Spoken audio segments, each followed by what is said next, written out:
আমি জানি না আহলে হাদিসদেরকে ডাকা হয়েছিল কি? আহলে হাদিস কোন প্রতিনিধিকে ডাকা হয়েছিল? আহলে হাদিসদেরকে অপমান করা হয়েছে, আহলে হাদিসদেরকে অপমান করা হয়েছে। এই তালিকা তারাই দিয়েছে যারা বলে আহলে হাদিসরা আহলে খবিশ, যারা বলে আহলে হাদিসরা ইহুদিদের দালাল, যারা বলে আহলে হাদিসরা ইংরেজদের দালাল, তারাই এই তালিকা দিয়েছে।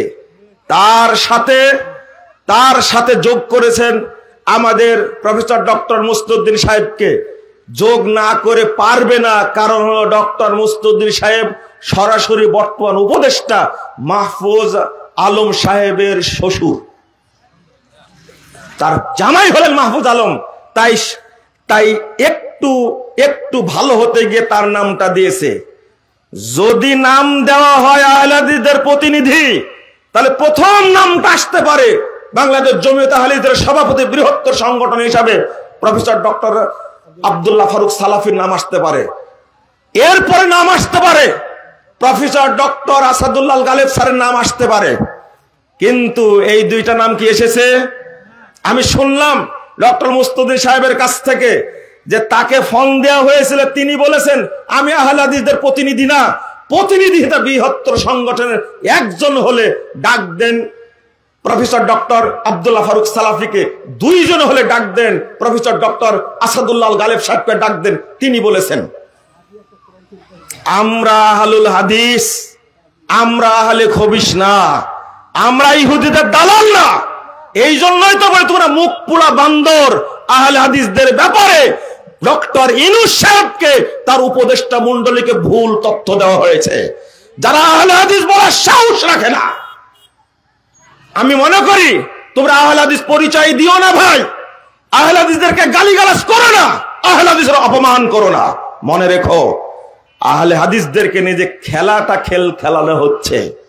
আমাকেও বলা হয়েছিল, আমিও বলেছি প্রফেসর দুইজন হলে প্রফেসর ডক্টর আব্দুল্লাহ ফারুক সাহেবকে আপনি ফোন দেন, আর আরেকজনকে ফোন দেন প্রফেসর ডক্টর আসাদুল্লাহ গালেব সাহেবকে ফোন দেন।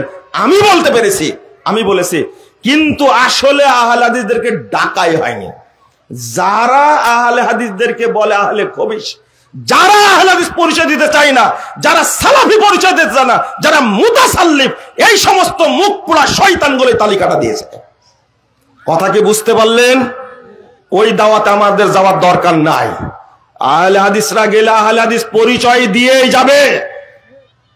আহলে হাদিসরা হিন্দু বৌদ্ধ ঐক্য পরিষদ না, আহলে হাদিসরা হিন্দু বৌদ্ধ মুসলমান ঐক্য পরিষদ না, আহলে হাদিসরা জনগণ না।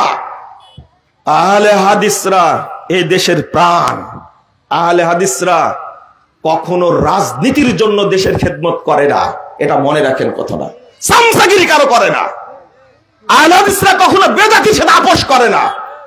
আমরা কোনো লিগাল ভিত্তি করি না। আপনি কথা বলে খেপা দেওয়ার কি দরকার আছে? আপনার দরকার নাই। এই সমস্ত ফাজলামির সাথে আমার সংশ্লিষ্টতা নাই, আমি এটা পছন্দ করি না। এই বেহায়াগিরি পছন্দ হয় না। কেন প্রশ্ন করেন আমাকে? লজ্জা লাগে আহলে হাদিস বলতে? লজ্জা লাগে? বেটা তুমি সালাফি নাম সহ্য করতে পারো না, আহলে হাদিস নাম সহ্য করতে পারো না, তুমি তালিকা দিলে কেন ওখানে? মুখ পোড়া শয়তান তুমি, মুখ পোড়া বান্দর তুমি আহলে হাদিসদের অপমান করো। কে বলেছে? বলেন এরা আহলে খবিশ বলেন আমাদেরকে? চেহারা নিয়ে, আলমের মতো চেহারা নিয়ে মঞ্চে উঠে দাঁড়িয়ে বলে এরা হলো সন্ত্রাসী। আহলে হাদিস সন্ত্রাসী? একদিন টাইম আসবে তুমিও দড়ায় কুল পাবে না ইনশাআল্লাহ। এই দেশের তরুণরা যখন বুঝবে তখন বুঝতে পারবা। যারা মানহাজ অনুসরণ করে না, পীরের মতো বায়াত নাই, তাদের সাথে দাওয়াতি কাজ করা যাবে কি? না, করা যাবে না। যারা বায়াত নাই, মানহাজ মানে না, তাদের সাথে দাওয়াতি কাজ করা হারাম, চলবে না দাওয়াতি কাজ করা। কোন বেদাতের সাথে কোনো আপোষ নয় আহলে হাদিসদের। আহলে হাদিসরা কি বর্তমানে ঐক্যবদ্ধ হতে পারবে? কিভাবে সম্ভব? দেখি প্রশ্ন বলে দিন আমাকে। ঐক্যবদ্ধ হতে পারবে না কেন? কি ঐক্য চান না আপনারা? চান আপনারা? ঐক্যবদ্ধ থাকলে, নেতা মানলে ডক্টর ইউনূস কেন তার বাপ কবর থেকে সে ডাকতো আহলে হাদিসদেরকে? বুঝেননি কথা? আপনি কি বুঝলেন কথা? এটা জায়গা মতো ঠেকে গেল। এখন আহলে হাদিসদের মধ্যে ঐক্য থাকলে ডাকতো না? ওই যে কানে কানে বলছে আব্দুল্লাহকে ডাকছে, কানে কানে বলছে আব্দুল্লাহকে ডাকছে। আহলে হাদিসদের মধ্যে ঐক্য থাকলে আব্দুল্লাহকে ডাকতো? বুঝেননি মনে কথাটা? এটা যে অপমান, আপনি কি বুঝতে পেরেছেন?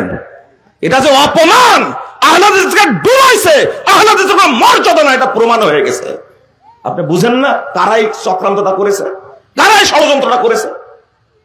বেটা আহলে হাদিসের মর্যাদা খেলো না, তোমাকে আহলে হাদিসরাই মর্যাদা দিয়েছে।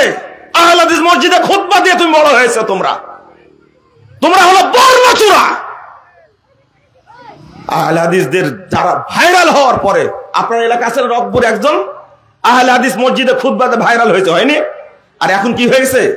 এই হলো আহলে খবিশ হয়ে গেছে। এখন আগে লাঠি হাতে খুতবা দিয়েছো, লাল গুত্রা পরে খুতবা দিয়েছো, আর এখন তোমার পাছা মোটা হয়েছে, এখন আহলে হাদিসের গালি দাও তুমি, তাই না? এত রাগান কেন আপনারা ভাই? শুনেন, আহলে হাদিসদের ঐক্য হওয়া কি দরকার? সম্ভব। সম্ভব কিভাবে সম্ভব? ঐক্য যাকে বলে, একটা আহলে হাদিস জামাত, ঐক্যবদ্ধ জামাত। যারা বিভক্ত হয়ে গেছে, নতুন দল হয়েছে, আপনি অটো সেগুলো বিলুপ্ত ঘোষণা করেন, তাহলে কি হয়ে যাবে? ঐক্য হয়ে যাবে, আলহামদুলিল্লাহ। কিন্তু এটা করতে পারবেন কি? করতে পারবো না।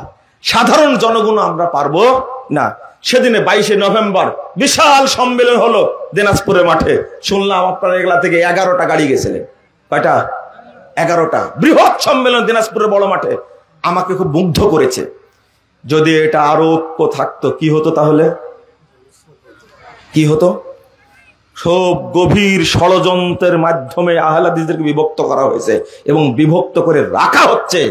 আল্লাহ রাব্বুল আলামিন বলছেন, ইয়াউমা তাবিয়াদ্দু বুজু ওয়া তাসওয়াদ্দু বুজু, কাল কিয়ামতের মাঠে যারা বিভক্ত হয়েছে, বিচ্ছিন্ন হয়েছে, বেদাতি, তাদের মুখটা হবে কালো কুৎসিত জাহান্নামের চেহারার মতো। নাউযুবিল্লাহ, আস্তাগফিরুল্লাহ। অতএব আমরা আর বিভক্ত থাকবো না, বলুন ইনশাআল্লাহ। আমরা ঐক্যবদ্ধ থাকবো। এক ছিল, আবার এক হয়ে যাবে ইনশাআল্লাহ। দোয়া করেন তো, আল্লাহুম্মা আল্লিফ বাইনা কুলুবিহিম, বলেন আমিন। আল্লাহ কবুল করলে কেউ ঠেকাতে পারবে না। আবার ঐক্যবদ্ধ হবে ইনশাআল্লাহ। ইনশাআল্লাহ ঐক্যবদ্ধ হবে। আকিকা কতদিনে করতে হবে এটাই জানেন না আজ পর্যন্ত। কি খায় বুঝাবো? ওই জন্য তো বললাম তো অশিক্ষিত। এটাই জানেন না আপনি আকিকা কতদিনে করতে হবে। এই প্রশ্ন করার উত্তর দিয়ে আসছি। হ্যাঁ, মুরগি জবাই করতে হলে গলা কেটে গেলে খাওয়া যাবে কি যাবে না, এই প্রশ্নের উত্তর দিতে আসছি আমি? সি সি সি সি। 7ম দিন আকিকা দিবেন। আবু তাহা আদনান, আবরারুল হক, আসিফ এর ওয়াজ শোনা যাবে কি? এই নাম দুইটা বললেন কেন আপনি? আপনার শরমই নাই, আসলে আপনার লজ্জাই না একবারে। আপনার নিঃসন্দেহে শুনেন তার বক্তব্য। আমি বলিনি বেদাতীদের বক্তব্য সমাজ ক্লিক করলে, ক্লিক করা বুঝেন, টাচ করলে দেখি কি বলে। এই টাচ শোনার আগে, টাচ করার আগেই জেনা করলে যে পাপ হয় তার চেয়ে বড় পাপ হবে। শরমই নাই। কি লেখছে? রাতের নামাজ সুন্নাত না ওয়াজিব? মানে বেতের সরে বেতের রায়ের ফুটা দিচ্ছেন কেন আপনি? ভালো করে লিখতেন। বেতের নামাজ সুন্নাত, ওয়াজিব যে হাদিস, হাদিসটা জয়ীফ হাদিস। বেতের নামাজ সুন্নাত, 1 রাকাত পড়ার চেষ্টা করুন বেশি বেশি।